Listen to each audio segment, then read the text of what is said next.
Bonjour, bonsoir à tous et toutes. Bonjour François. Bonjour Vincent. Ravi de te recevoir et bienvenue sur Dialogue Humain. Ah merci.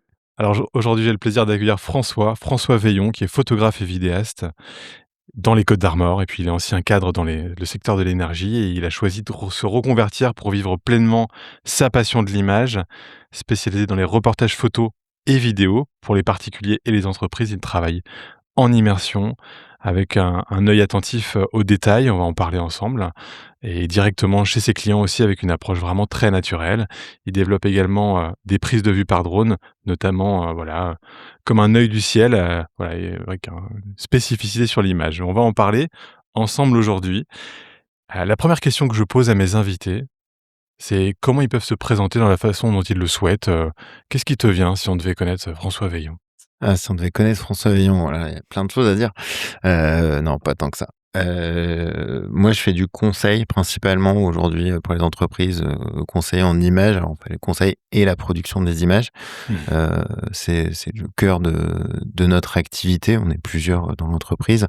Ça vient d'une demande en fait. J'ai beaucoup fait d'images pour les entreprises parce que c'était vraiment là le lancement de mon activité et puis, ben, de fil en aiguille, on est venu me demander: «Mais comment on va faire ça? Comment on va parler de telle activité? Comment est-ce qu'on va la mettre en forme?» L'activité de conseil est arrivée, directement et a découlé assez naturellement.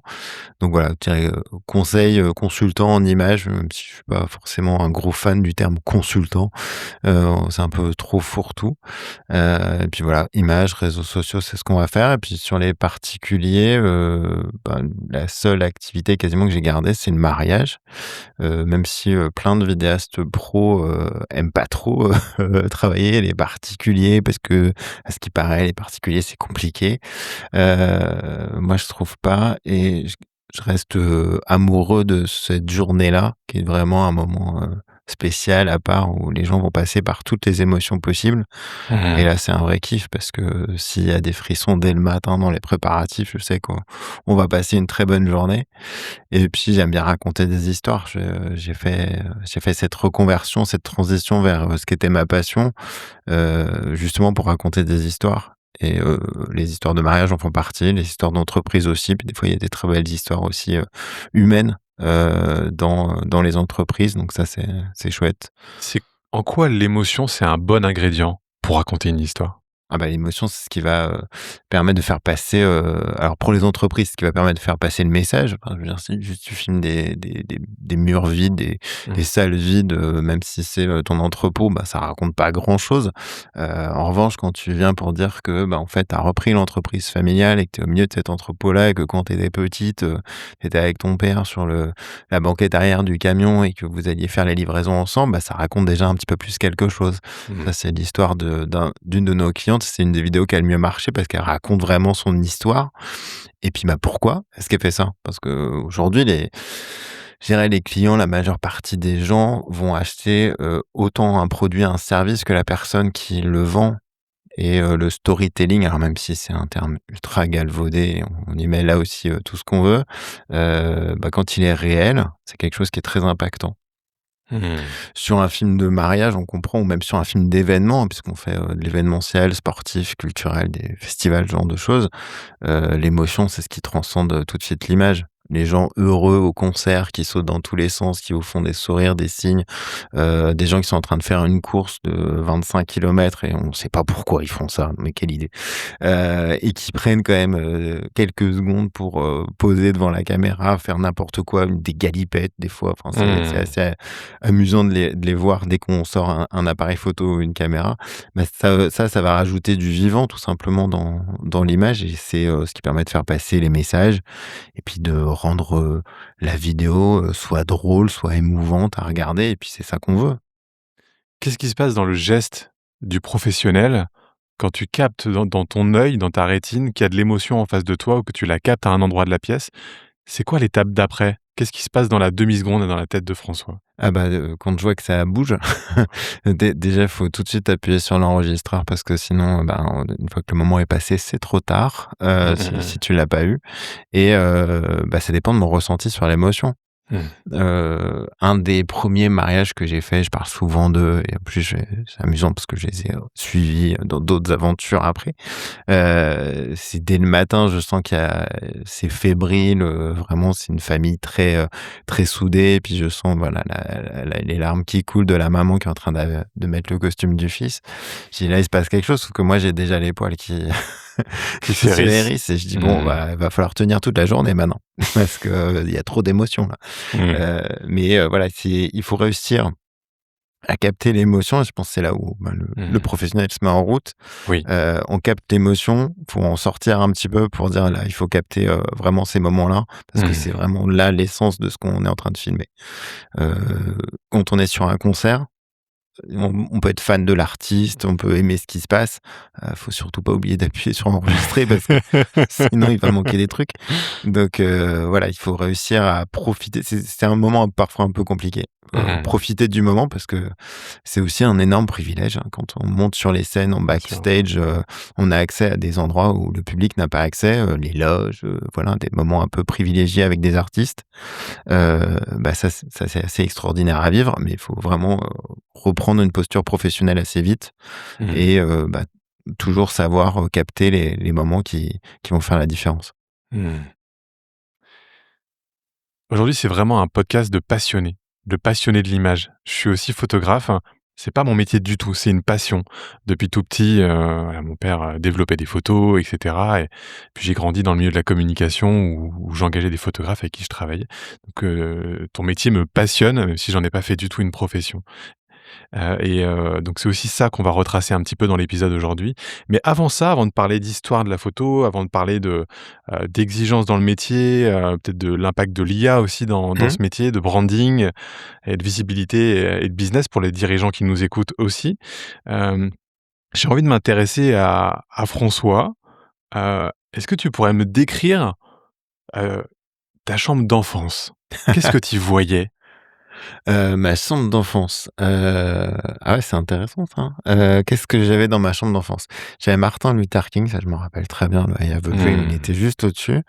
Ma chambre d'enfance était juste au-dessus de la cuisine de la maison. On a une vieille maison, une longère, on est en Bretagne.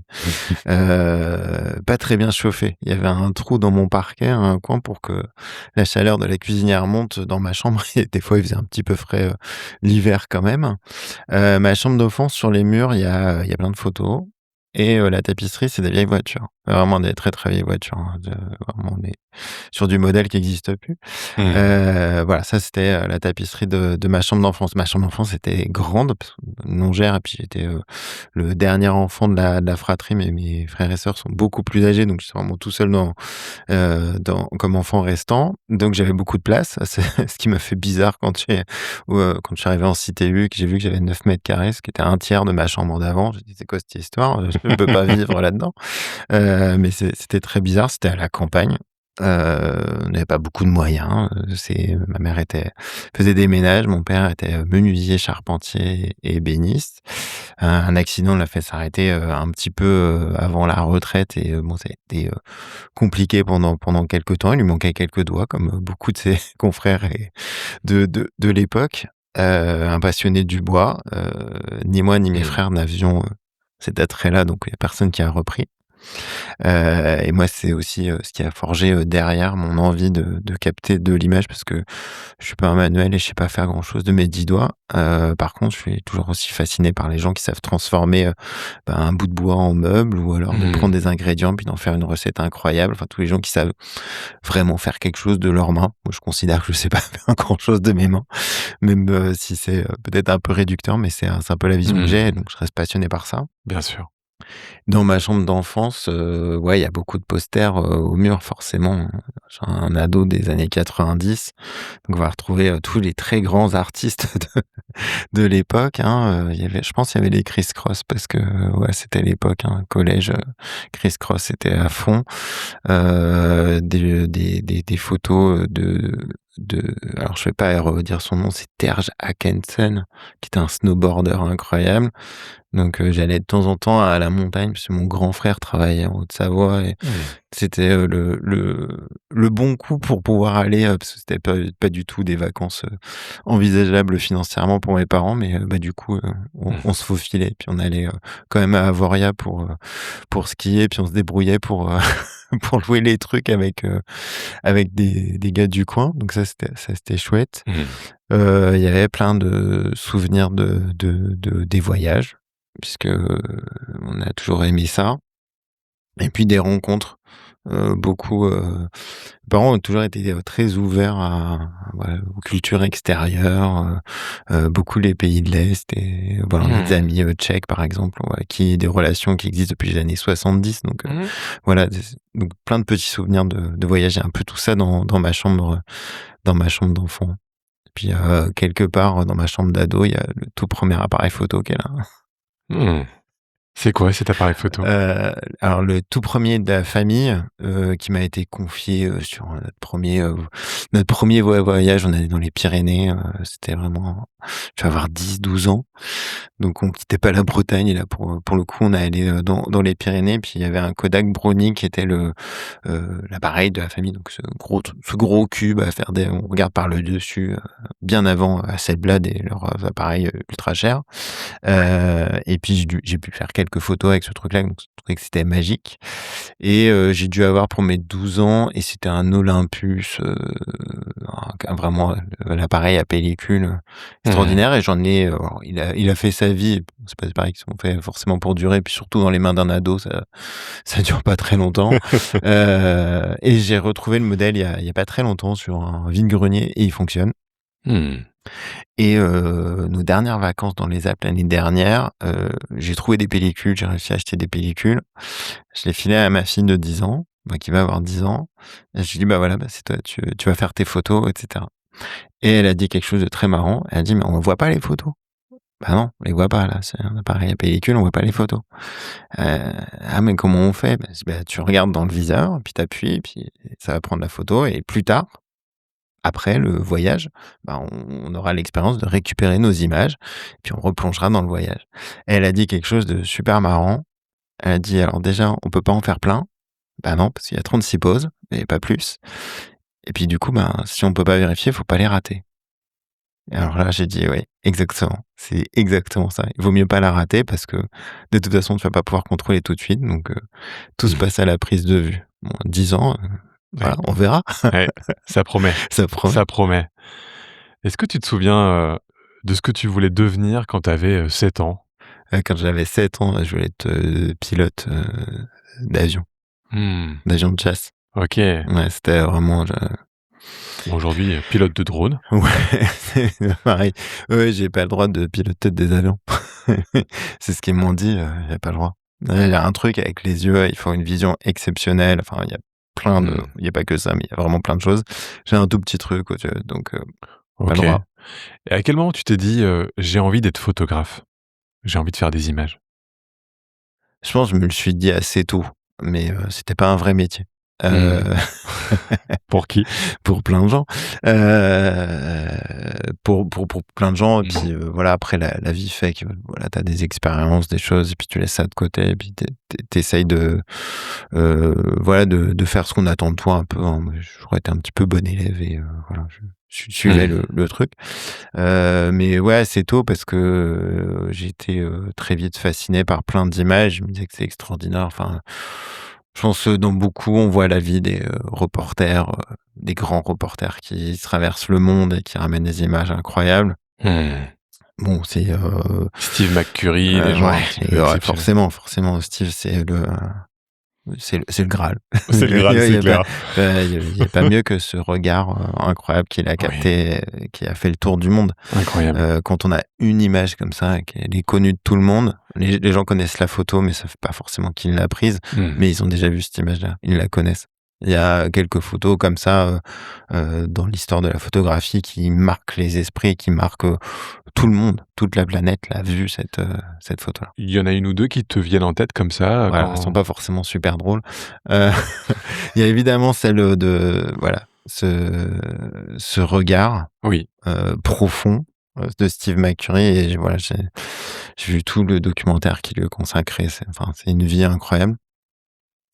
Il y a, bah, ouais, il y a celle qui a quasiment, changé, la vue occidentale sur la guerre au Vietnam, cette petite fille, brûlée au napalm. C'est une photo aussi, en plus avec un Mmh sujet, il y a pas qui est sorti peut-être l'année dernière sur, Mmh. qui a vraiment pris cette photo. Je trouve que, bah, il semblerait que ce soit pas le photographe qui a été crédité officiellement, Mmh. mais, son assistant qui était, sur la droite parce que l'angle allait Mmh. pas, donc voilà, toute une histoire, aujourd'hui sur le crédit de cette image-là.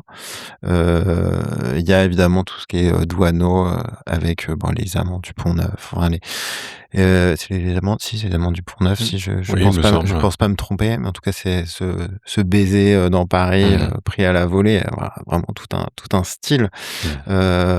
et plein d'autres, dans de ce qu'a pu faire Lee Miller, plein de grands photographes américains avec de la couleur, avec plein de choses, comme ça qui ressortent. Donc oui, c'est, plein de photos, je dirais, pour faire simple, l'agence Magnum Mmh. au Oui, sens large. son patron, Et c'est clair. voilà, on a, voilà, je vénère cette agence-là parce que c'est les plus grands photographes, de la planète avec, Mmh. chacun et chacune une vision différente et un œil différent porté sur le monde, et je pense que c'est surtout ça leur travail, Mmh. d'apporter leur regard sur le monde. Et bah, c'est différent de Curie, de Miller, de l'un à l'autre. Mmh. Il y a quelques Français aussi, hein, bien entendu, de Pardon, c'est pas Mmh. mal aussi. C'est clair. Cocorico. Ouais, quand même. Ouais. Avant qu'on rentre vraiment dans la photo, dans l'histoire aussi de la photo, il y a plein de photos qui sont devant toi, sur le Ouais. bureau, il y a plein d'images pour ceux qui nous écoutent et je vais te demander, de choisir celle qui te parle le plus spontanément et pour représenter, ce que tu as envie. Ça peut être une anecdote, ça peut être comment tu te sens là en arrivant dans le studio, ce matin. Moi, je me sens bien, ce matin, ça va. Mmh. J'enregistre un podcast, c'est sympa, on passe un bon moment. Donc Forcé choisir des images et dire pourquoi Ouais, et alors, en totale il liberté. faut que j'en choisisse plusieurs. Ah bah, Ce que tu veux, waouh, ça peut être 2, 3. 8. Ce sera 132 images. Voilà, ça va faire beaucoup là. On a dit 36 pauses. Beh, je vais rester sur, ces 2-là. Alors le choix s'oriente immédiatement vers du noir et blanc parce que c'est ce que Mmh. j'aime. Je shoote quasi, tout au noir et blanc. Alors, je rassure les clients tout de suite, bien sûr, l'appareil enregistre les couleurs aussi. Mais moi, je compose en noir et blanc et c'est comme ça que je vois les choses. Alors c'est très amusant, la première photo, ouais, Mmh. c'est Magnifique. un monsieur avec une petite moustache, avec un regard assez, bah, des rides assez marquées, hein. On sent que le temps a fait son œuvre, un chapeau. Mmh. Bah, c'est venu assez simplement. Elle m'a attiré parce qu'elle me rappelle quelqu'un. On dirait, mon papa était un petit peu comme ça, avec la moustache, toujours une casquette sur la tête parce que, bah, comme lui, j'ai, une capillarité exceptionnelle. Les cheveux sont partis.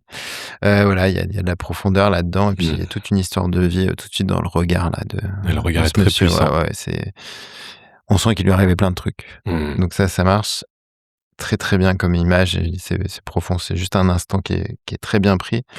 Puis la deuxième, bah, c'est ce Mmh. bébé qui attrape le doigt là. Mmh. Moi j'ai 4 enfants, donc voilà, c'est ces images-là. Bah, voilà, les bébés, bah, c'est un des plus beaux moments de la vie, Mmh. quand ils viennent d'arriver là, qu'on sait pas encore et puis que chaque instant est précieux. Il Mmh. faut vraiment en profiter parce que ça passe super vite. Mon grand bébé a 19 ans maintenant. Mmh. Ça passe à une vitesse folle, donc ouais, pour, Mmh. tous ceux qui sont parents, qui vont être parents, profitez de ce moment-là parce que ça passe à la vitesse de l'éclair. Mmh. Ouais, c'est aussi profiter, c'est aussi, capter des images, Ouais. j'imagine aussi et quand tu regardes l'évolution de la photo, de la photographie depuis ses débuts, qu'est-ce qui, selon toi, n'a jamais changé dans le regard des photographes? Bah, je pense qu'il a pas changé, c'est qu'on reste à capter du réel. Mmh. Enfin, que ce soit des lieux ou des gens, l'idée, c'est toujours de trouver la bonne lumière et que l'image soit belle derrière. Enfin, qu'elle soit belle, qu'elle Ouais. qu'elle réponde à ton attention, parce que c'est surtout ça l'important. Si tu fais de la photographie pour toi et que tu as décidé de tout shooter en infrarouge parce que ça te fait kiffer, super. Si, tu veux faire que du noir et blanc, génial. tant que ça te correspond et tant que tu en tires du plaisir, je pense que c'est Mmh. même l'essence de ce travail. Heu, c'est tant qu'appuyer sur le déclencheur et ce petit bruit, qui va faire, c'est pour ça que je shoote jamais en électronique parce que ça m'énerve. Je dis: «Il y a pas de bruit», c'est pas terrible. Je te comprends. Ça change les choses. Tant que ça procure du plaisir, formidable. Je pense que ça a pas changé. Après les techniques changent Oui. il y a une évolution normale des matériels. C'est Mmh. secondaire. Complètement. Et de quelle façon les grands photographes qu'on a cités ou que toi qui te tiennent à cœur, ils ont influencé ta propre vision, de l'image, du réel, de la composition, Bah, alors je pense pour la composition, voilà, on répond à peu près toutes et tous aux mêmes règles qui reviennent sur une compo d'images. Après il y a, bah, je pense beaucoup, enfin si on prend Douaneau et vraiment c'est des choses prises sur le vif. Mmh. Tous les photographes de rue en règle générale, si je prends, voilà peut-être plus actuel, un que j'ai rencontré qui s'appelle Pierre Lambert qui fait une formation en ligne et tout ça. Puis il était Mmh. venu à Paris pour un workshop, c'était vraiment super. Il a vraiment ce truc d'aller vers les gens, Mmh. moi j'ai un peu de mal avec ça parce que une timidité qui est là, certains font ça très naturellement. Moi, c'est pas mon cas, mais c'est de saisir un instant Mmh. et sur la photo de rue, voilà, ça va être, un regard, quelque chose et puis des fois, on a juste de la chance. Aussi, On a de la aussi, chance et le regard, il c'est est pile clair. au bon moment, pile ils se regardent les 2 Oui, où on est juste avant le baiser. Bon, parfait. incroyable. C'est vraiment des moments, des instants. Il y a un petit peu de chance parfois. Donc je pense, voilà, c'est ça qui a influencé un petit peu tout. C'est, un ensemble de photos qui là, il y en a plein là sur la table, mais à chacune vient apporter une petite pierre à, ma construction d'image Mmh. et c'est en ça que c'est super d'être plein à faire de la photographie parce que chacun aura son histoire et va y mettre un petit peu quelque chose dans sa photographie. On n'aura pas tous les mêmes influences et Mmh. c'est ça qui est chouette parce que on peut être 2 au même endroit, comme à une conférence par exemple, il y a pas très longtemps avec toi et puis, pas shooter la même chose parce qu'on n'a pas la même vision. J'étais avec Gwenaël qui est aussi, photographe, pas très loin d'où je suis Mmh. et on s'entend super bien. Et lui, il a une vision, moi j'ai la mienne, chacun a la sienne et puis les 2 ensemble ça Mmh. marche plutôt bien et puis c'est chouette d'avoir, on correspond chacun à une attente, à une demande. Alors c'est ce que tu partages là, à ceux qui nous écoutent, me fait remonter en tout cas une anecdote, quelque chose que je m'autorise aussi à partager qui est, et on va parler de ce moment aussi où tu as capté les photos, et vidéos de ma conférence et ça m'intéresse aussi de partager, ce que j'ai ressenti. Hem, mais avant ça, je voudrais qu'on replonge un petit peu au Vietnam, un voyage que j'ai fait il y a quelques années et moi, mon truc, c'est la photo de rue. Donc c'est vraiment cette connexion humaine avec l'autre ou les autres avec un grand A majuscule et ce moment où effectivement il y a cet instant décisif de Bresson quoi, où on se dit, «Tiens, là il se passe quelque chose», cette fameuse émotion comme tu disais et ce jour-là, je suis en taxi avec ma compagne et on passe un pont et il y a un père avec sa petite fille qui passe en scooter à toute vitesse juste à côté de nous. Circonstances, qui sont celles, du terrain. Lui a un casque, la petite n'en a pas et elle croise mon regard et 5 mètres plus tard, elle se retourne et je passe la tête au-delà de la vitre du taxi et je prends la photo. Et donc il y a une explosion de couleurs avec les voitures, le pont, les vêtements et ce regard au milieu de la photo et je crois que cette photo m'a un peu bouleversé, je me suis dit: «Tiens, OK, la photo de rue, ça peut être aussi ça, le mouvement» et voilà, on peut peut-être parler un peu de mouvement aujourd'hui. Je voulais te partager spontanément cette image, en tout cas, qui me tenait Ouais, à c'est cœur. chouette, ça doit être un moment, super à vivre.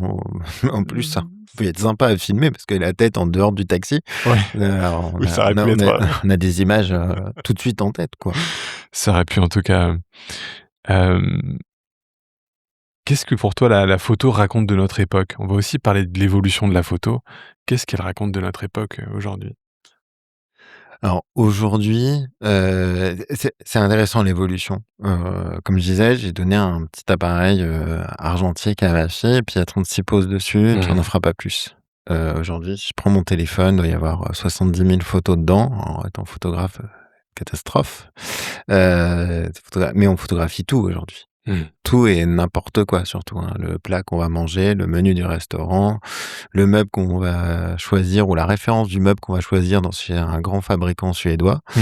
Heu, on photographie absolument tout et tout le temps. Il y a vraiment une profusion, Mmh. et parfois c'est juste trop. Heu, il y a plein de photos qui servent à rien. Alors, on les a dans le téléphone, on les garde, ça refait des souvenirs. Je crois que la bascule se fait, pour moi en tout cas, au moment où on sort la photo. On l'imprime, on la met dans un cadre ou dans un album où elle devient un objet, physique et Mmh. là, il se passe quelque chose. Il y a plein d'images qui sont là juste pour faire du bruit et puis, d'autres qui vont vraiment nous rappeler quelque chose et ces quelques photos-là sont essentielles. Donc on en produit pardon, énormément et au final, il y en a, toujours que quelques-unes vraiment qui restent. Mmh.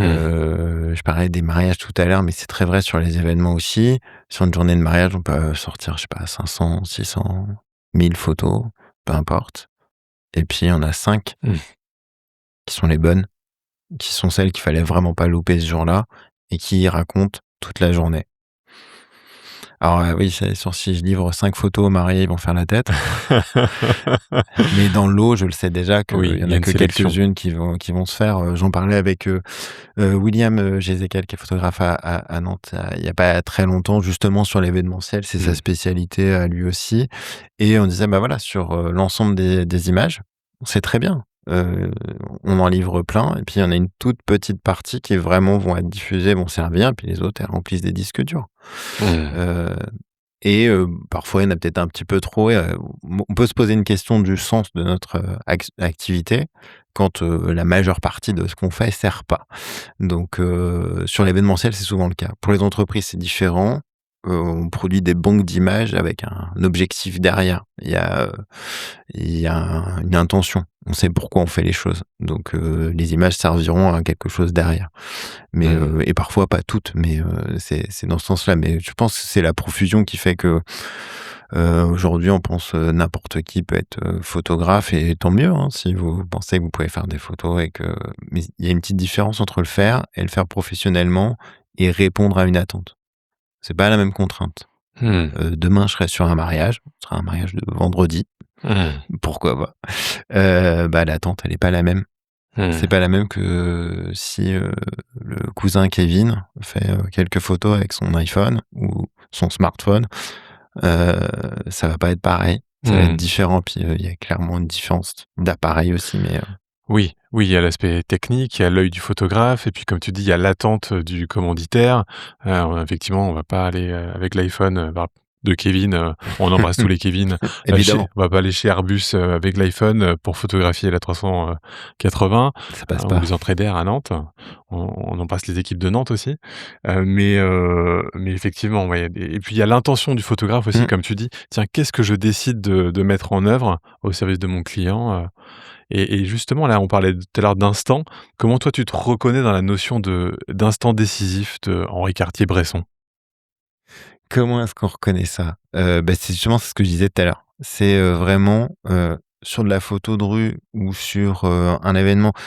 J'adore par exemple quand on fait des, voilà, on suit, des quelques festivals, mais il y a forcément un moment où, dans la foule d'un festival, il va se passer quelque chose. Il va y avoir un regard, il va y avoir une interaction.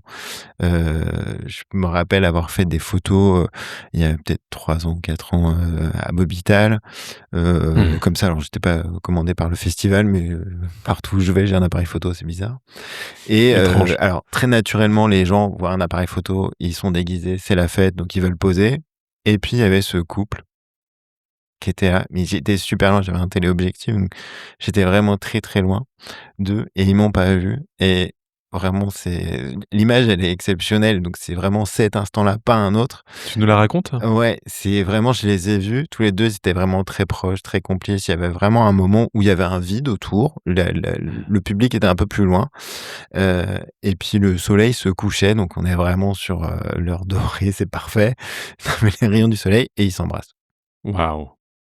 Et là, j'ai dit: «Ce matraque», là, j'ai dû faire, 20 photos en quelques secondes et je suis allé les voir et je leur ai montré Et ils m'ont dit: on la veut la photo». Je fais: «Voilà, c'est qu'elle est pas loupée alors» et j'ai publié pendant, voilà, sur mes réseaux, les photos prises à cette soirée entre les groupes un petit peu en délire, complètement déguisés en cosmonautes en aluminium et ceux-là étaient vraiment marrants et ce couple et tout le monde m'a dit: «Bon, ah mais c'est» bah, ouais, c'est exactement ça, en fait. Tu es là au bon moment, il faut déclencher. C'est ça l'instant décisif. Oui et ça C'est-à-dire, il t'est faut ouais, c'est vraiment une question où ça doit devenir un réflexe. mmh C'est là aussi où je me dis alors, il y a des très jeunes photographes qui vont très, très vite et qui travaillent très bien, mais je pense qu'il y a aussi, le fait de l'expérience, le temps que tu vas avoir pris à te dire: «Voilà, il faut prendre la photo». Mmh. Et enfin, je connais des Absolument. photographes qui alors là, j'ai mitraillé pour tout coup, mais je connais aussi des photographes qui vont en prendre une et ils en prendront pas 2 Waouh! et ils se disent: «Bah, si elle est loupée, mais j'en prends pas 2». OK. J'ai pas Fair enough. j'ai beh, OK, très bien. Chacun fait comme il veut avec son truc et des fois, elle est un tout petit peu ratée. C'est ça qui fait que c'est une image Et oui, exceptionnelle aussi. aussi. Heu, mais c'est vraiment cet instant-là et moi, ça s'est construit avec le temps et avec le temps, bah, voilà, Pierre Lambert que j'ai dont je parlais tout à l'heure, a dit quelque chose de très vrai dans sa formation. J'avais suivi sa formation aussi parce que vraiment cet aspect, photographie de rue m'intéressait Mmh. beaucoup et il dit: «La première semaine qu'on fait dans cette formation qui dure 30 jours, la première semaine, on n'a pas d'appareil photo, pas de téléphone, rien. On photographie avec ses yeux et à partir du moment où tu vois une photo juste en regardant, en disant: "Là, il y a un truc, là, il y a un truc", là, tu es en train d'exercer ton regard et c'est comme tous les muscles, en fait, ça se travaille donc Très important, je trouve ce que tu dis là, ouais, ouais. déguiser ses sens Ouais, de exactement. photographe. Là, il y a eu une conférence, un des échanges justement Leica, il y a pas très longtemps et un des photographes dit quelque chose, de très simple, hein: «Le meilleure façon d'améliorer sa photographie, c'est tous les jours, tu sors et tu shootes. Tous les jours, tu sors et tu shootes». Rôder, rôder, Ouais rôder. et au bout d'un moment, bah, ça devient un réflexe Mmh. et tu shootes par instinct et c'est souvent le retour que j'ai. Moi, j'adore les événements, qu'ils soient privés ou des événements d'entreprise et les gens viennent me voir en me disant: «Mais à quel moment tu m'as pris en photo?» Parce que je t'ai pas vu, je dis: «Ouais, mais je sais pas, ton regard à ce moment-là et paf, j'ai pris tout de suite». Ils ont la photo tout de suite aussi et ils me disent: «Ouais, c'est» Mmh. je faisais vraiment cette tête-là. Bah oui, parce que je suis loin et que du coup, vous m'oubliez. C'est Mmh. complètement différent que quand on vient prendre les gens et qu'ils posent. Absolument et je peux faire une incise là-dessus, je t'ai vu œuvrer 2 fois, plutôt par hasard, on se connaissait pas d'ailleurs au premier événement et puis je t'ai vu, prendre des réflexes, prendre des marques, te fondre dans la masse, devenir complètement implicite. On parlait avec François et puis d'un coup, après avoir bu un verre, mangé un toast, tac, François a complètement disparu. Il est dans un coin de la pièce. Il est en train de regarder, de se mettre accroupi, de regarder. Heu, je me suis dit: «OK, là, il y a un geste professionnel qui est affûté quand même».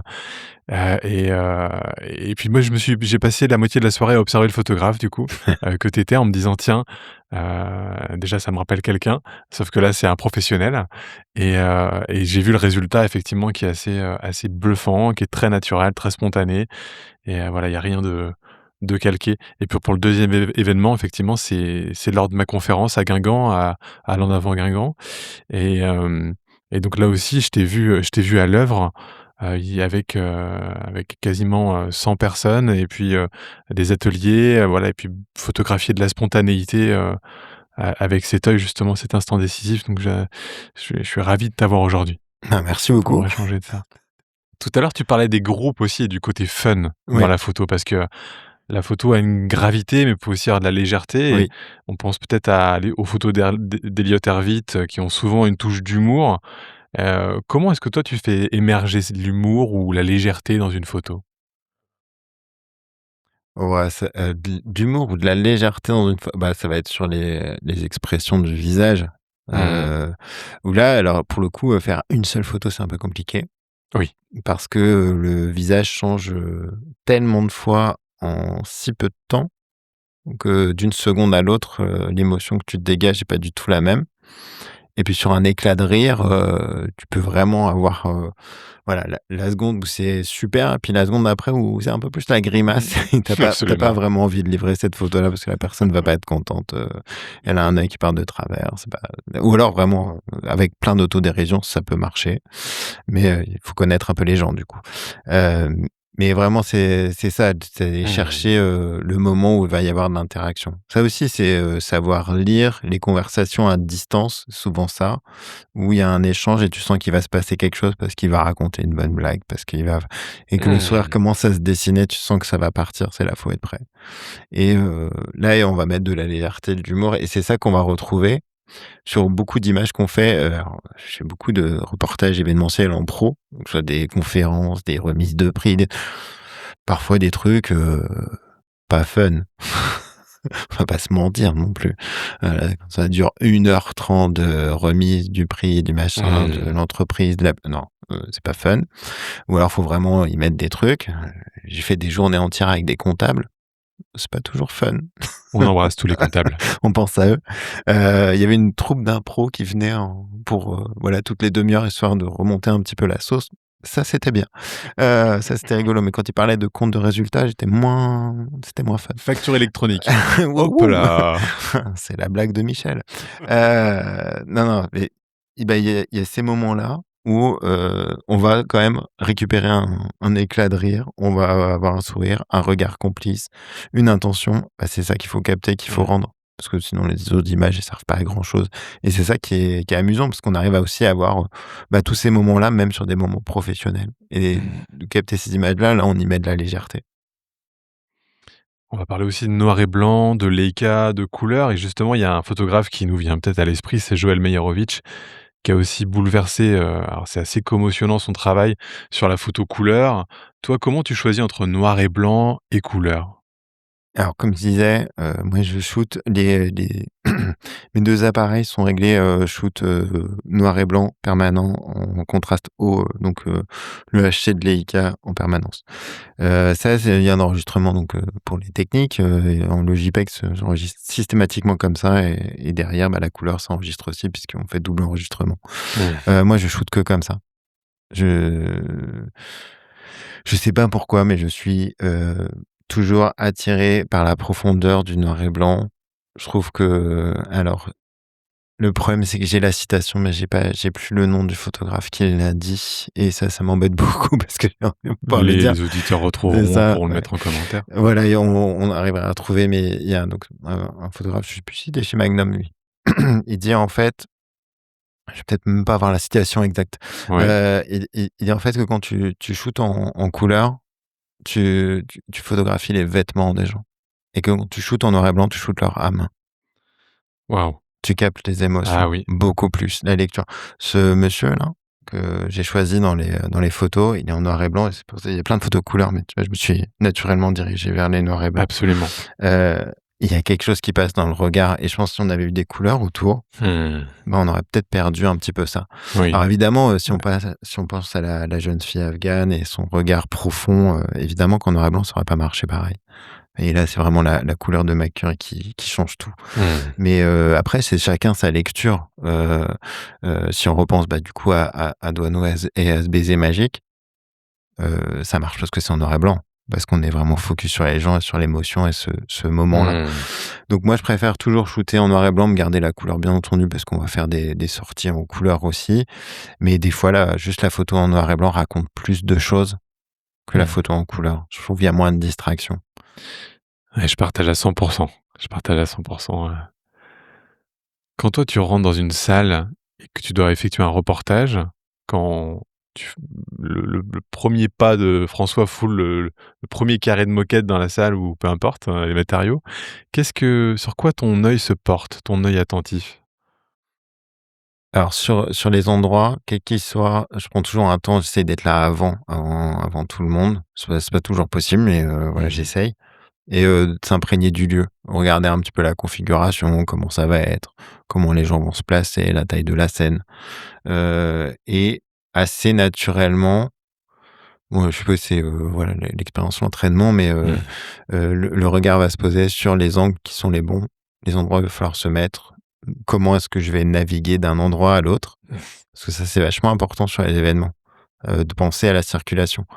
Hem et Ah là, je oui? pense, En quoi c'est important de ah bah, faire attention à parce ça? que, alors, tu vois, il y a 2 semaines, on était sur un mariage et j'ai fait bouger tout au moment de l'installation, avant la cérémonie laïque, Mmh. ils ont tout mis en place et j'aurais fait bouger tous les bancs et j'étais pas content, mais c'est la vie. Je leur ai dit: «Parce que sinon, moi, je passe pas» et donc après, le seul endroit qui me reste pour passer, c'est l'allée centrale. Très clairement, c'est pas ce qu'il y a de plus discret et puis ça va perturber la cérémonie. Donc mon idée, c'est vraiment de pouvoir circuler facilement, de Mmh. gêner personne et ce que tu disais tout à l'heure de me mettre dans un coin. Moi, j'aime bien être caché, c'est peut-être pour ça que je veux me mettre derrière l'appareil plutôt que devant, même si, on me filme un peu. Hem, c'est ça de penser vraiment, ouais, j'ai un esprit un peu logistique à ce moment-là, mais c'est, pour la construire les images, il faut aussi organiser les choses. On peut arriver, Mmh, sur un endroit, avoir le coup de chance, y aller tout de suite, sortir la bonne image. C'est pas la majeure partie des cas. Ça arrive, Mmh. mais c'est pas la majeure partie des cas. La plupart du temps, on construit un minimum. On repère les lieux, on regarde comment c'est. Donc ça veut dire arriver un peu avant, préparer les choses. On a Mmh. fait, les, 70 ans d'une entreprise il y a quelques semaines. Où nous, on produisait donc les images qui étaient, diffusées, mais aussi on couvrait la soirée. Donc ça veut dire, bah, on fait un repérage des lieux, de comment vont être les lumières. Est-ce que cette zone-là, elle est plus éclair enfin, c'est toujours compliqué les salles, surtout là, on était sur une salle des fêtes, C'est il y un avait beaucoup de casse-tête, monde, mais technique, ah ouais. ouais, c'est, l'éclairage, il est comment? Est-ce que c'est des tubes néons? Est-ce que c'est des LED? Est-ce que ça sort bien? Est-ce que les lumière, elle est Mmh. trop dure? Voilà, il y a des endroits de la salle où on se dit: «On va même pas prendre de photos, la lumière est pas belle, donc ça sert à rien» et Mmh. d'autres où vraiment ça vaut le coup. Donc on se concentre sur les bons endroits pour sortir les bonnes images. Quel lien tu fais avec le piège photographique? Cette technique, tu sais, où on reste, en attente sur une zone, magnifique, un lieu en se disant: Mmh. «Tiens, le personnage va passer Ouais. et je vais faire une compo». Bah, ça, c'est vraiment alors c'est une technique de photo de rue, vraiment, Pierre Lambert, décidément, hein, je l'aime beaucoup. Il Le viendra peut-être sur le podcast après. Ouais, faut juste qu'il traverse l'Atlantique, mais sinon ça va. Il vient des fois en France. S'il nous écoute et qu'il n'hésite pas. Il le montrait sur, alors je sais plus dans quelle ville c'était, où vraiment il avait trouvé une ruelle éclairée, toc, il dit: «Maintenant il y a plus qu'à attendre que quelqu'un passe devant». Et c'est vraiment bah, alors ça va être le travail du photographe de rue de se dire, j'ai photographe de rue, c'est soit on déambule et c'est même on déambule et puis on va tomber sur une scène, on la photographie, soit en déambulant, bah, on trouve le cadre Mmh. parfait et il faut attendre d'y mettre un personnage. Mmh. Et ça, c'est vraiment aussi un truc, que j'adore, hein. Je fais beaucoup de photos de rue, même si j'en montre quasi pas.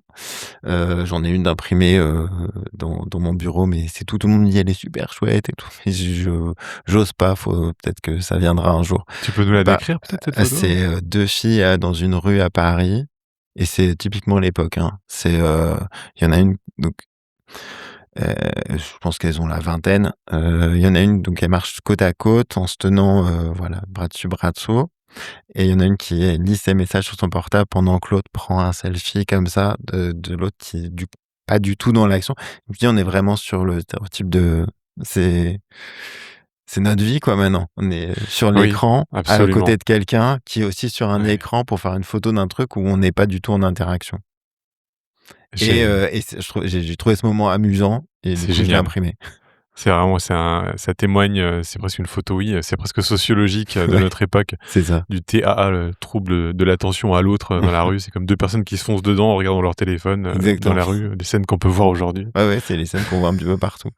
Donc ça, la photo de rue, c'est souvent à Paris, j'en fais. J'aime bien le soir, j'adore la nuit. Heu, on l'a Mmh. fait, encore, c'est il y a quelques mois maintenant, donc ça commence à faire longtemps qu'on n'a pas fait. OK. J'aimerais bien parler branding avec toi, Mmh. branding et entreprise. Heu, Selon toi, pourquoi autant d'entreprises et de dirigeants restent invisibles aujourd'hui? Je sais qu'un de tes credos, c'est d'arrêter de rester, de passer inaperçu en tout cas. Exactement. Qu'est-ce que tu en penses? Bah, j'en pense que pour, beaucoup, ils osent pas. Ils osent pas ou ils savent pas comment faire, tout simplement. Ils voient bien, hein, l'entreprise, elle est incarnée aujourd'hui. Ce que je dis, les gens, ils achètent autant ce que vous vendez que ce que vous êtes. Heu, parce que très souvent quand même, vous êtes pas les seuls à vendre ce produit ou ce service-là. très, très souvent.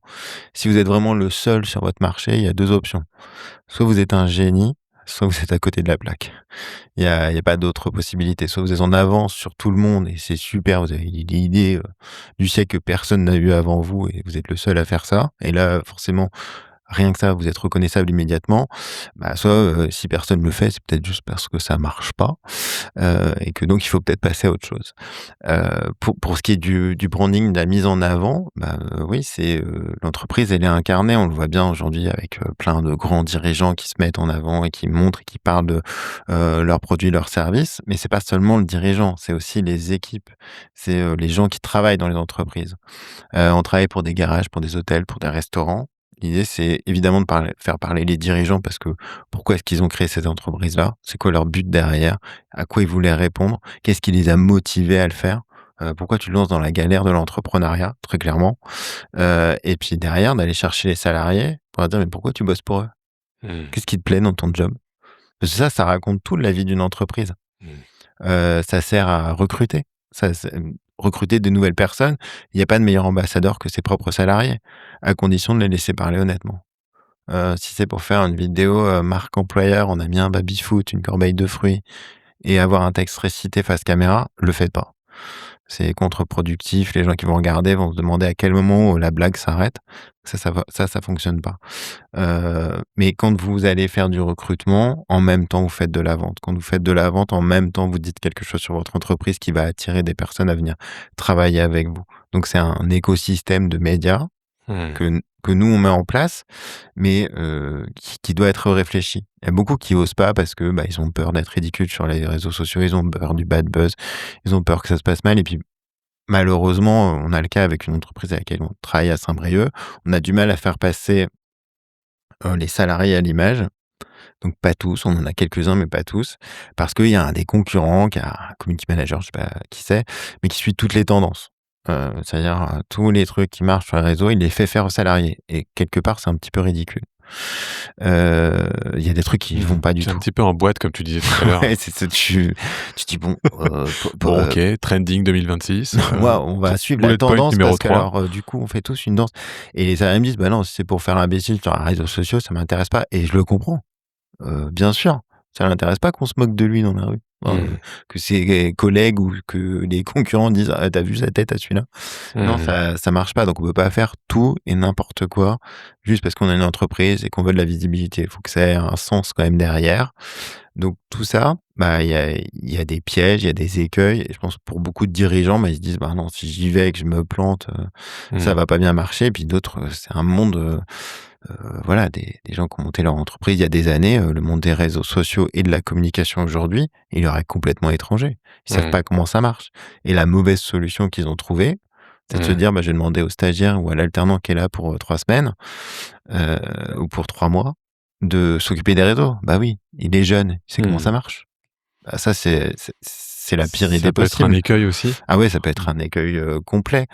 Heu, c'est pas parce que tu es jeune et que tu sais utiliser les réseaux que, tu connais l'histoire de l'entreprise, que tu sais où elle va, que tu as défini une stratégie de communication et que justement dans 6 mois quand tu vas quitter l'entreprise, qui va reprendre cette stratégie?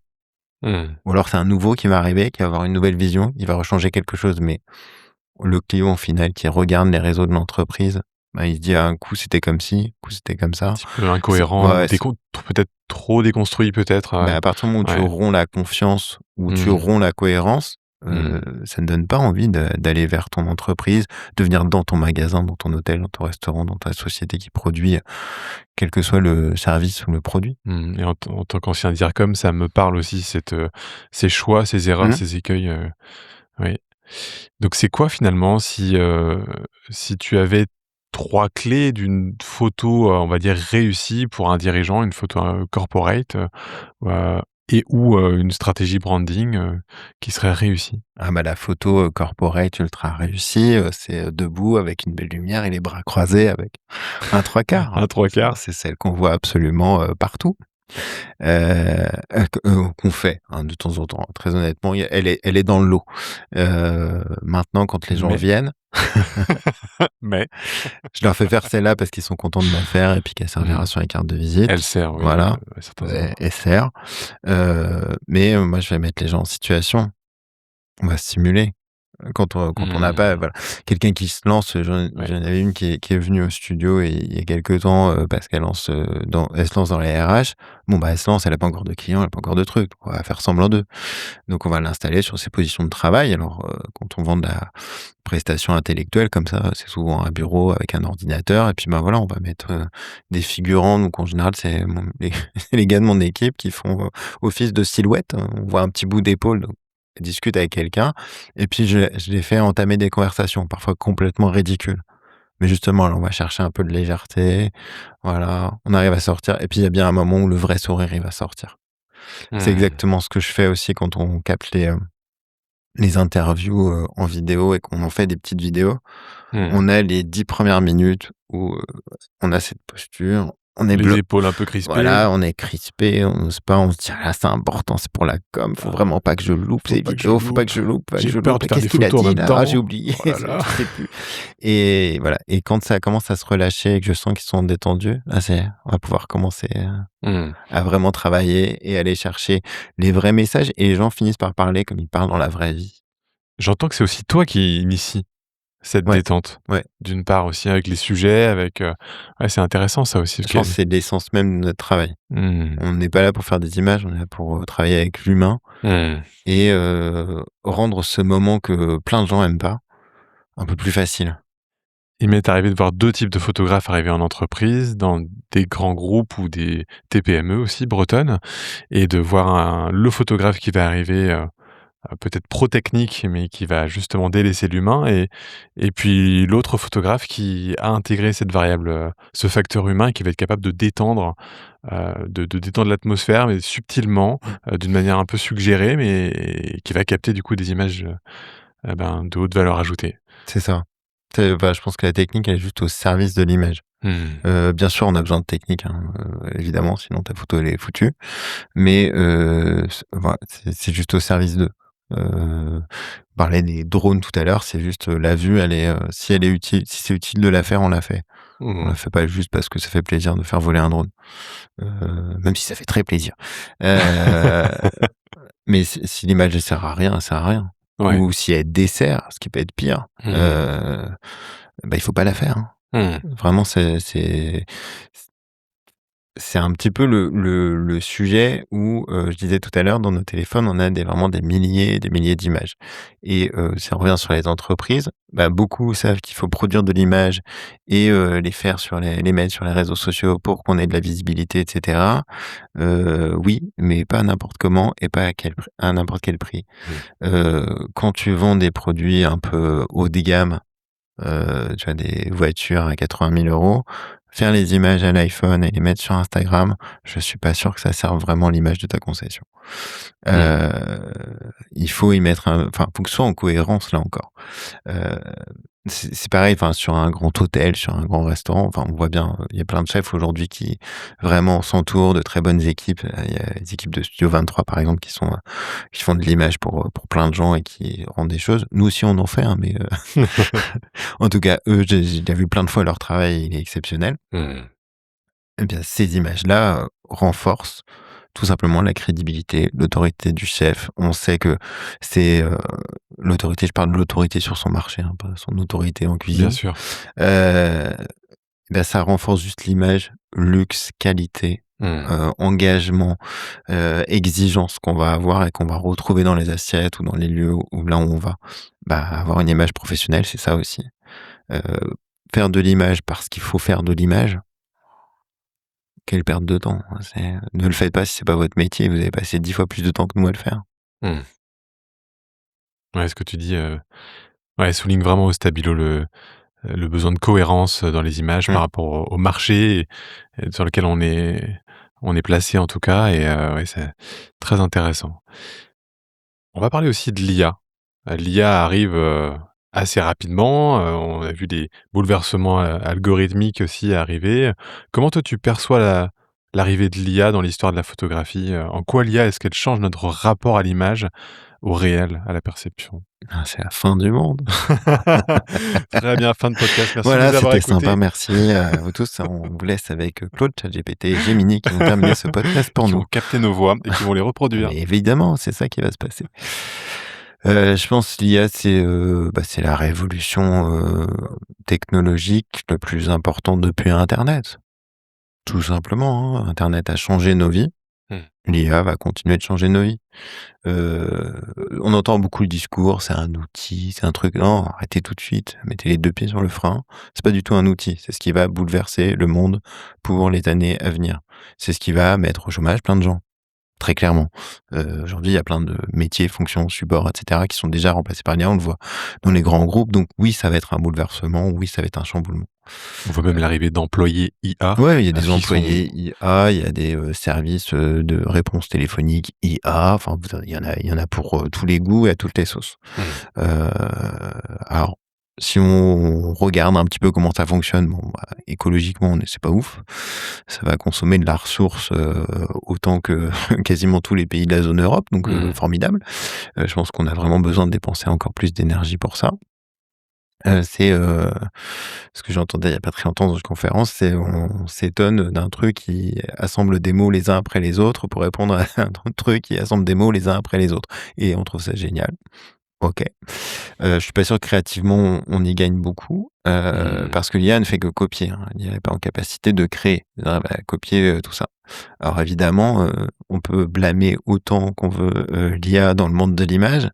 Il faut pas oublier quand même que si elle a pu s'enrichir, c'est parce que des millions de photographes ont mis en vente à des prix dérisoires des banques entières de photos sur Shutterstock, sur toutes les banques d'images et puis, bah, l'IA, elle est juste allée se nourrir dedans mmh, et puis elle a appris de comment c'était. Maintenant, oui, ça va changer des choses. Ça reste de l'image, créée, générée. C'est comme un dessin. C'est tout. mmh, C'est pas de la photographie, c'est pas du réel. mmh. Ça va remplacer plein de choses. Heu, L'IA, on en a un petit peu partout. L'IA, on en a dans les boîtiers, de photographie, puisque, Oui, parce que maintenant bah, c'est dans les ouais, boîtiers. c'est embarqué, hein, Mmh, évidemment, avec des marques où c'est plus embarqué que d'autres. Et ça va travailler sur, bah, la zone de focus, la zone d'intelligimage, sur le traitement rapide, la détection, bah, des yeux, des personnes et cetera. Donc bien sûr, il y a une évolution technologique qui est super là-dessus. Est-ce que ça va, tout changer sur la photographie? Je suis pas sûr. Le seul problème, c'est qu'aujourd'hui, on a du mal à discerner, ce qui est vrai de ce qui est faux mmh. et de plus en C'est plus. vrai que quand on observe ne serait-ce que LinkedIn, voilà, la quantité d'images avec le petit badge généré par l'IA et on se dit: «Mais où est le réel?» effectivement là-dedans? On parlait d'authenticité dans l'image. Ouais. Mmh. Qu'est-ce que Alors, ça t'évoque bah, justement alors cette notion? sur la partie réseaux sociaux, effectivement, alors je crois, je sais plus, je crois 58-60 des posts générés sur LinkedIn sont générés avec de l'IA. OK. Mmh. Derrière, on a la stratégie de commentaires qui est générée avec de l'IA. Donc en gros, un robot, poste un truc et un autre robot y répond. Oh On waouh! on perd quand même l'idée de ce qu'est un réseau social. C'est-à-dire des gens qui interagissent avec des gens. Pour qu'il y ait, une finalité derrière. Alors si on parle de LinkedIn, bah, tout simplement pour qu'il y ait des relations, business, commerciales, entrepreneuriales, d'emploi, qui arrivent. Maintenant, c'est juste 2 robots qui discutent. Je sais pas trop à quel moment ça fonctionne, mais bon, Mmh. pourquoi pas.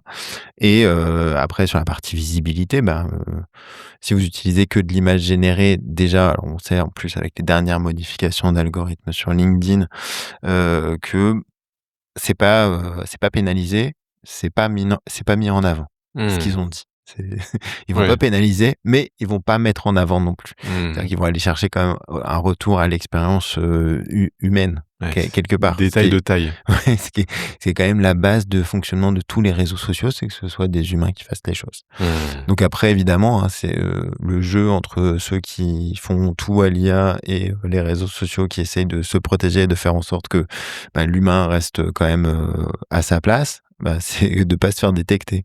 Mmh. Puis bon, je pense que LinkedIn et les autres plateformes, Meta et cetera, ont des moyens qui permettent de détecter, l'IA assez facilement.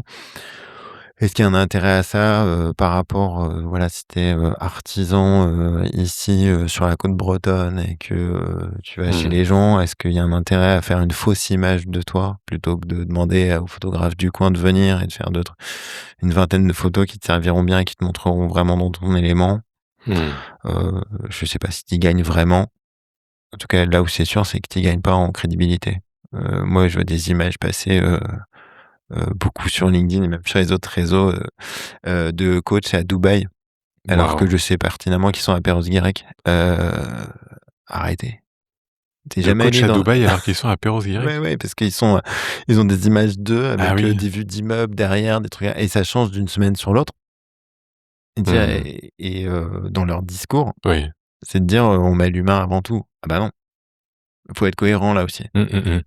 Ouais, une vraie dissonance, Ah bah, complètement, je veux dire, à quel moment tu te mmh, dis, «Ça, c'est l'image que je renvoie de moi et derrière, moi, ce que je veux mettre en avant, mmh, c'est l'humain», alors que bon, absolument. Ouais, il il y y a a un quelque chose problème de d'acceptation. factice. Ah ouais, Ouais, complètement. et j'en parlais d'ailleurs hier avec Alain Cardon, qui est maître coach certifié, et qui fait rarement des témoignages en podcast, mais voilà, c'est important de rappeler au moins 30 secondes qu'avant d'embaucher un accompagnateur en entreprise, à vérifier qu'il soit bien aussi, formé, Mmh. certifié, accrédité, supervisé. Voilà, on n'accompagne pas des gens, sur des sujets, sensibles ou stratégiques, avec, quelqu'un qui s'est décrété coach, à Dubaï, Lamborghini en 3 jours. C'est ça. Hem, ouais, super, c'est effectivement intéressant de voir un peu ta vision de l'IA, en tout cas, et comment elle se Ouais, après on déploie peut et pas la puis nier, elle est là, et elle va continuer d'être là, ça va continuer d'avancer. Alors, mmh, je crois qu'il y a quelques petits soubresauts quand même, hein, c'est pas le monde merveilleux qu'on nous décrit et oui, moi qui suis une personne âgée, je me rappelle du lancement d'internet et de la mmh, bulle et je me rappelle, avec émotion de Jean-Marie Messier et de Vivendi et on a une pensée pour lui. Et au moment où cette bulle a éclaté parce que les gens pensaient tous qu'ils allaient faire fortune en vendant des mmh, choux-fleurs en ligne, et prenaient des open space de 600 m² dans Paris, bah, ils sont plus là ces gens-là mmh. et Ils sont dans les aujourd'hui, choux. je pense qu'on a quand même, bah, une vision de l'IA qui est idéalisée, que ça va tout changer, que ça va tout réformer, que ça va permettre de faire des millions de choses. Je pense qu'il y a quelque chose d'assez constant avec l'humain, c'est qu'on se rend compte qu'il a parfois du mal à apprendre de ses erreurs Mmh, et je pense que effectivement. internet a été une bulle, il y a eu d'autres bulles avant, la première je crois que c'est les tulipes, où il y avait une bulle spéculative sur les tulipes, et puis, Mmh, bah, il y en a eu plein d'autres et là en ce moment c'est les IA et je pense que Nvidia est peut-être, devenu un mastodonte alors qu'ils faisaient pas des cartes graphiques si ouf que ça, quand j'ai commencé l'informatique. Je sais pas si c'est une bulle qui va éclater ou s'il va vraiment se passer quelque chose. J'ai pas de boule de cristal justement pour le dire, mais je crois qu'il y a quelques analystes qui ont commencé à aller dans ce sens-là en disant: «Bah, peut-être que ça va pas permettre de faire tant de trucs que ça». mmh. Ouais, c'est intéressant d'entendre aussi Mmh. des contrepoints aussi, Ouais, il y en a sur le quelques-uns. sujet, c'est clair. Mmh. Donc c'est vrai que c'est intéressant de voir dans quelle mesure, des contenus parfois trop lisses ou trop artificiels sont perçus aussi aujourd'hui, et effectivement, si on s'adresse aux dirigeants et aux équipes bretonnes, aux organisations en Bretagne, oui, ça vaut peut-être le coup de passer un coup de fil à un photographe effectivement pour faire ces photos. Ça peut être une bonne idée. Mmh. On est plein, on est plein. Oui, Voilà. il y a plein de Suffit juste photographes de sur le trouver celui qui vous territoire. correspond, Ouais. Mmh. Comment une image, ça peut réellement contribuer à rendre un dirigeant ou une entreprise, plus visible aujourd'hui finalement?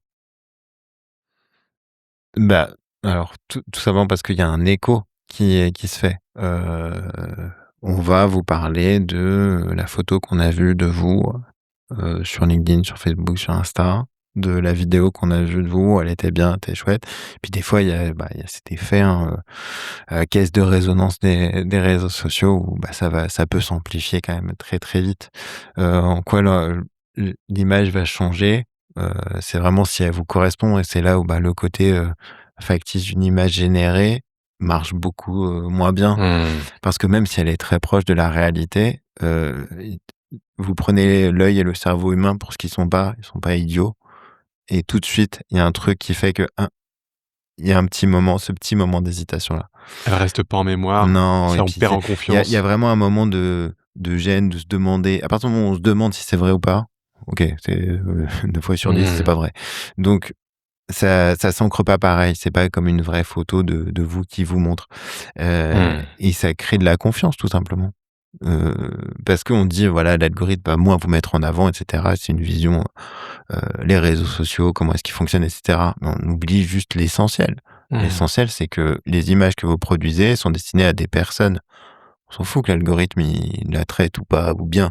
Si elle touche les bonnes personnes, Mmh. même si elle en touche moins, si elle touche les bonnes personnes, celles qui vous intéressent, bah, c'est gagné. Mmh. C'est exactement à ça que ça sert de faire des images.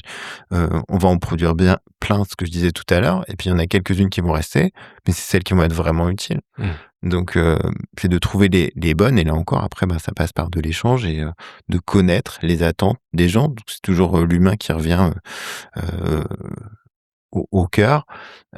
Moi, c'est dans les échanges que j'ai avec les dirigeants d'entreprise. On veut faire, plein de boîtes qui viennent me voir et qui me disent: «On veut faire une vidéo». Oui, Oui super, et c'est la fin du brief. OK, mais une vidéo pour, faire quoi du coup? Parce que c'est pour parler de quoi? Pour montrer ta boîte, c'est pour faire du recrutement, mmh. c'est pas la même chose? Enfin, de l'une à l'autre, on va changer l'approche, et cetera. Qu'est-ce que tu as envie de dire? Est-ce que tu es prêt à dire des choses? Est-ce que tu es prêt à te mettre devant la caméra pour parler? Si tu pas prêt, est-ce que tu veux qu'on fasse une interview plutôt pour le faire et que ça se fasse naturellement? Juste faire une image pour faire une image, que je disais tout à l'heure, c'est juste, faire du bruit en plus. Si ça sert à quelque chose, si ça amène quelque chose, super, là on peut y aller.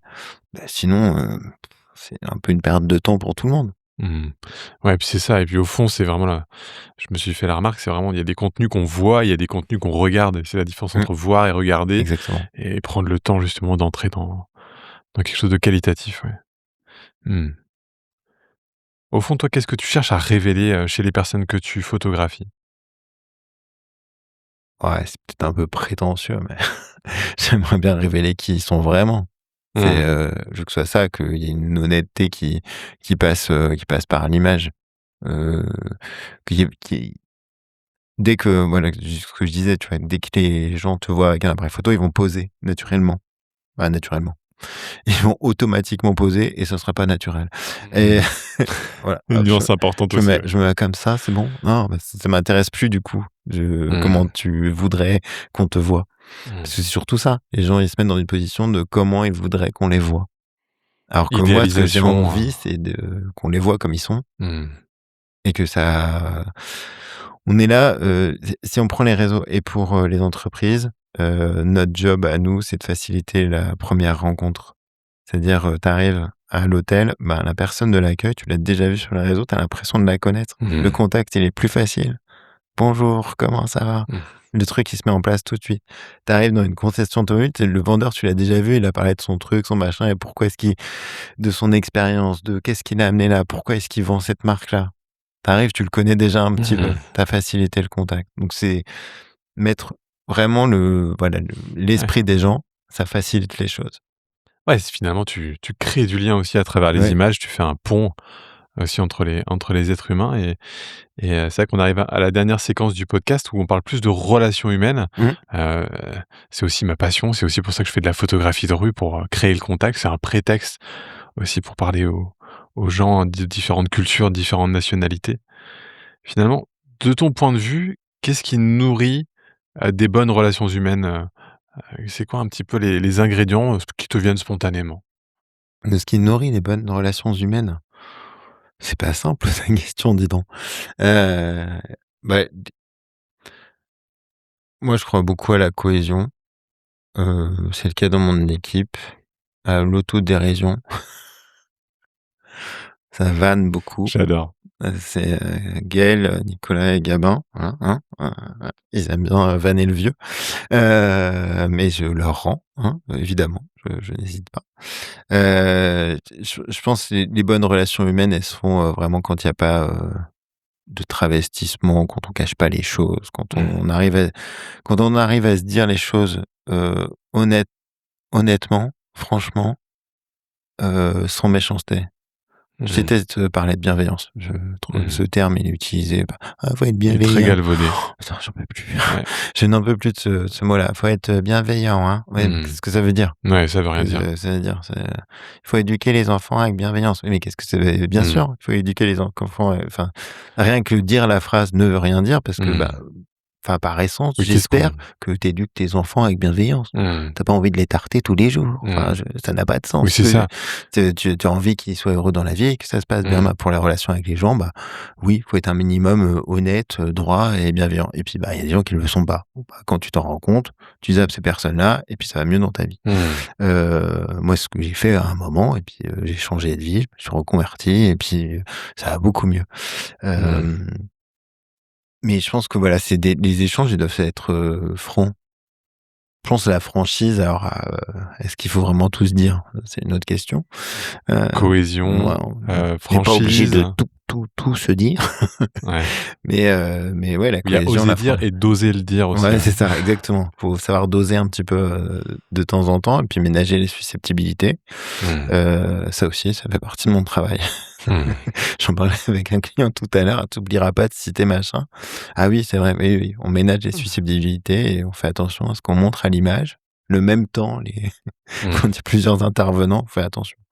Il faut faire attention à ça. Mais voilà, les relations, elles se font, enfin, moi, si je rigole pas, si on n'aura pas une bonne relation. D'où l'importance de l'autodérision, quoi. Ah oui, bah ça, Ouais. ça c'est, ça a toujours été, ça vachement c'est indispensable. C'est rire de soi, c'est Mmh. déjà si tu arrives à rire de toi, tu arrives à rire tout seul, Mmh. c'est formidable. Tu te fais marrer tout seul. Enfin, des fois, je ris à mes propres bêtises.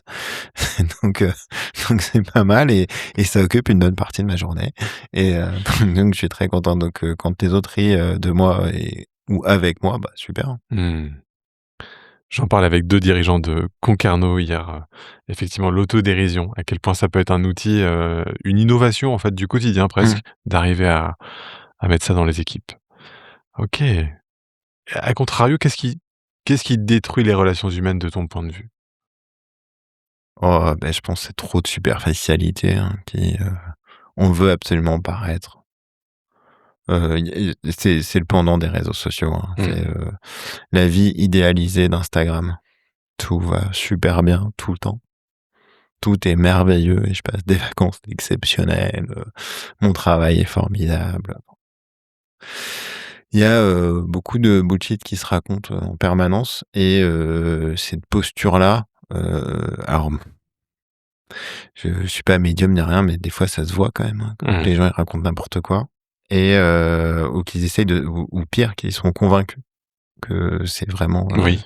Ouais. ils se sont auto-persuadés du truc et bah, je trouve que c'est ça qui détruit les relations humaines, la superficialité, le fait de vouloir paraître Mmh. et de finalement jamais être vraiment soi-même. Heu, Être soi-même, ça veut pas dire, «Je suis comme ça, donc les autres doivent m'accepter comme ça et je changerai jamais». Mmh. Oui, le C'est pas take it or leave it, Ouais, non. c'est pas mon point de vue. Il y a Ouais, forcément enfin, tu t'adaptes aux personnes avec qui tu es, c'est un bien minimum et sûr. parfois certaines personnes ne savent juste pas faire ça. S'adapter aux gens, et ben, ça fait partie à mon avis du savoir-vivre et du Mmh. savoir-être. Tu peux pas être toi-même tout le temps à 100% et dans toutes les situations, ce n'est pas vrai. Heu et puis, ouais, tu peux pas être, enfin, tout peut pas toujours se passer comme ça, mais je pense que c'est la superficialité, ouais, c'est ce qui détruit le plus les relations. Mmh. C'est si tu devais citer une rencontre professionnelle, c'est quoi la rencontre professionnelle qui t'a le plus marqué? Et si c'est un peu difficile, tu peux donner, une quinte flush, hein, une quinte royale plutôt. Ah ouais, Une la rencontre rencontre professionnelle. professionnelle qui m'a le plus marqué. Alors si on parle récemment, vu que je l'ai cité plein de fois, c'est Pierre Lambert parce que, bah, du coup, j'avais suivi ça alors j'ai découvert sur YouTube. Le gars fait plein de vidéos, il en a des tonnes, enfin, il a tout compris au système, Mmh. comment ça fonctionne. J'ai pris sa formation, je sais plus, c'était il y a longtemps, peut-être même avant de me lancer et puis voilà, il y a ce workshop et tu le croises en vrai. Et là, l'influenceur, tu l'as en face de toi et puis, bah, voilà, tu parles photo et puis tu oublies l'influenceur au bout de 20 secondes et il te parle, comme tous les jours et puis il va shooter ci, il va shooter ça et pour lui, c'est tellement facile d'aller parler aux gens et tu te dis: «Ah, juste comment tu fais?» Comment je suis incapable de faire ça et ça il alpague des gens dans la rue: «Ah super, je vous prends en photo». Mais non, Mmh. mais je peux pas faire ça moi. C'est impossible. C'est au-delà de mon tempérament. Donc ça et bah, je dirais après sur, c'est une rencontre professionnelle qui date d'il y a super longtemps parce que j'étais étudiant, et c'est mon premier patron, mon premier job étudiant en fait, où je travaillais en station-service, à Rennes et puis ce premier patron-là, c'est lui qui m'a donné, le goût et l'envie d'entreprendre. Waouh! Bah, on le salue. Ouais, Marcel.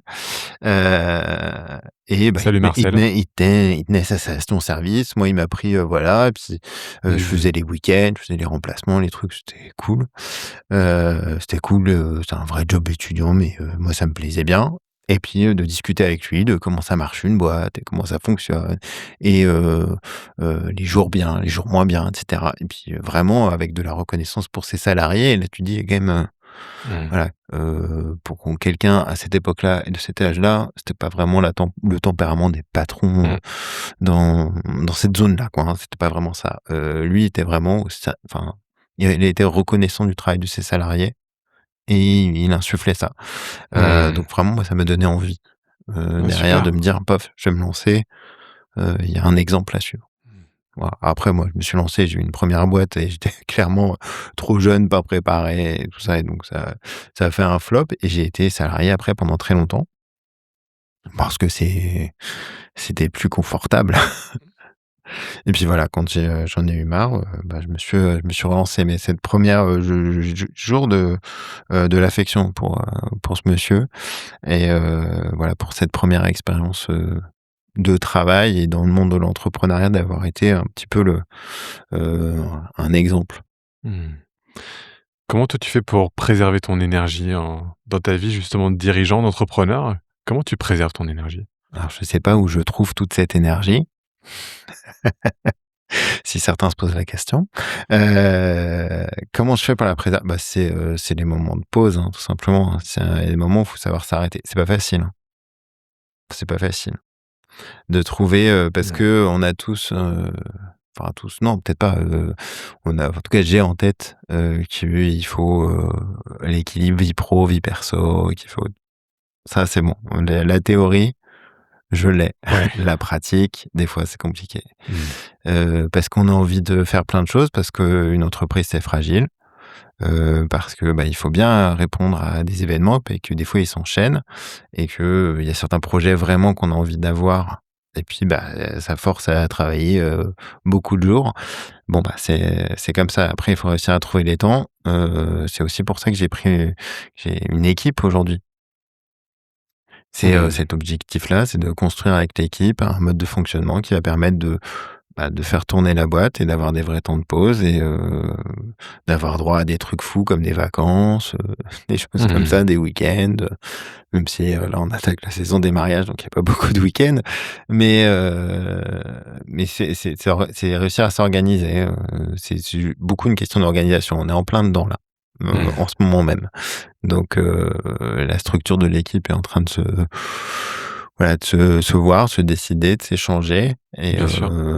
et donc de trouver aussi des temps de pause pour, repartir avec plus d'énergie.